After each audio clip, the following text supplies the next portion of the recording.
माणदेशातील सांगली जिल्ह्यातील दुष्काळी आटपाडी तालुका या तालुक्यानं अनेक साहित्यिक विचारवंत आणि कलावंत निर्माण केले आहेत। आटपाडी तालुक्यामध्ये जरी 5वीला पुजलेला दुष्काळ असला तरी येथे थोर साहित्यिकांचा मात्र पूर्वीपासूनच सुकाळ राहिला आहे।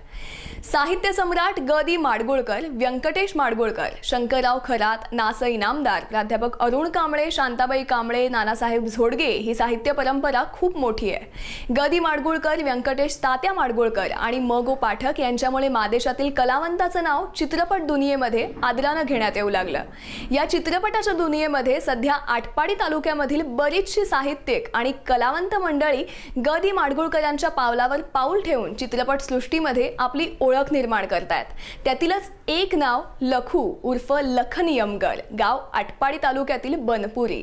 याचे आई वडील ऊस तोडणी कामगार म्हणून काम करतात। स्वतः 10वीस नापास असताना या तरुणानं 90च्या वर मराठी गाणी लिहिली आहेत।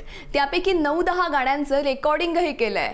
नाच शालू नाच हे गाणं सुमित कॅसेट कंपनीनं विकत घेतलं असून ते गाणं शांताबाई सारखंच महाराष्ट्रभर धुमाकूळ घालतंय। मामाची पोरगी लाईन मारायला लागली हे गाणं ग्रामीण भागातील तरुणांच्या तोंडावर रेंगाळत आहे। या गाण्याचे चित्रीकरण चित्रपट क्षेत्रामध्ये काम करणाऱ्या आटपाडी तालुक्यातील ध्येयवेड्या तरुणांनी केलंय। नृत्य दिग्दर्शन आणि नायक म्हणून शेटफळे येथील समाधान कांबळे यांनी काम केलं असून दिग्दर्शन प्राध्यापक बालाजी वाघमोडे यांनी केलंय। विजय देवकर, महावीर कासार, कुमारी मयुरी वडेकर, सोमनाथ औंधकर, शिवप्रसाद या तरुणांनी या गाण्यामध्ये काम केलंय। या गाण्याचे चित्रीकरण लोटेवाडी आणि आटपाडीतील dynamic English medium school Atpadi येथे झालंय। सदर गाण्याच्या चित्रीकरणाचा प्रारंभ जिल्हा परिषदेचे माजी अध्यक्ष माननीय अमरसिंह देशमुख यांच्या हस्ते करण्यात आला। कॅमेरामन म्हणून निलेश याने काम पाहिलंय तर गाण्यांचं पार्श्वगायन पुण्यातील विशाल चव्हाण यानं केलंय।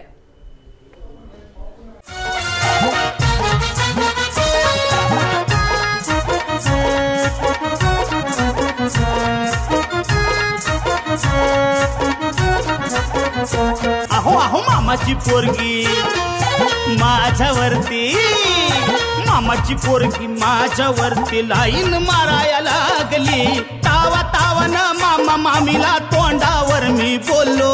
अहो तावा तावन मामा मामीला तोंडावर मी बोललो।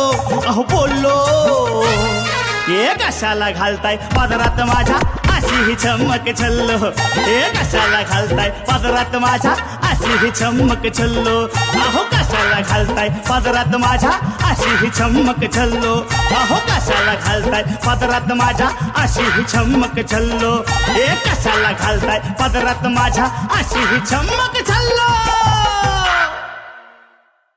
नाव लक्ष्मण मारुती यमगर, माझ्या आईचे नाव विमल मारुती यमगर, माझ्या वडिलांचे नाव मारुती बापू यमगर। सुरुवातीला मी मार्केटमध्ये काम करत होतो। मार्केटमधून काम करत नंतर केमिकल कंपनीमध्ये काम करत होतो। केमिकल काम करता करता नंतर रिक्षावरती जायला लागलो। रिक्षानंतर ट्रकवरती गेलो, ट्रकनंतर टोरसवरती गेलो, टोरसवरतून नंतर 35-16 टेलरवरती गेलो। 35-16 टेलर नंतर आज 40-18 टेलर नावा शेवाला चालवतो आहे।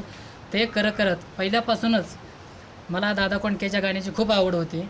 दादा कोंडकेचे गाणं पहिलं एक गाणं ऐकलं होतं त्यांचं मी चांगलं, हे वर ढगाला लागली कळ।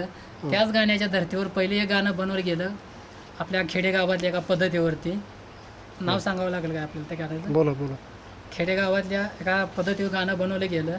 हराळी काढून टिपणं चालवून मळ्याची मशागत केली आहे लई। अगं पाण्याच्या पाळीसाठी तुम्ही भांडू नका लई, अगं पाण्याच्या पाळीसाठी तुम्ही भांडू नका लई।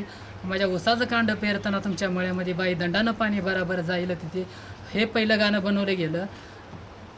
त्यानंतर लोकगीतं बनवत गेलो, कोळी गीतं बनवत गेलो।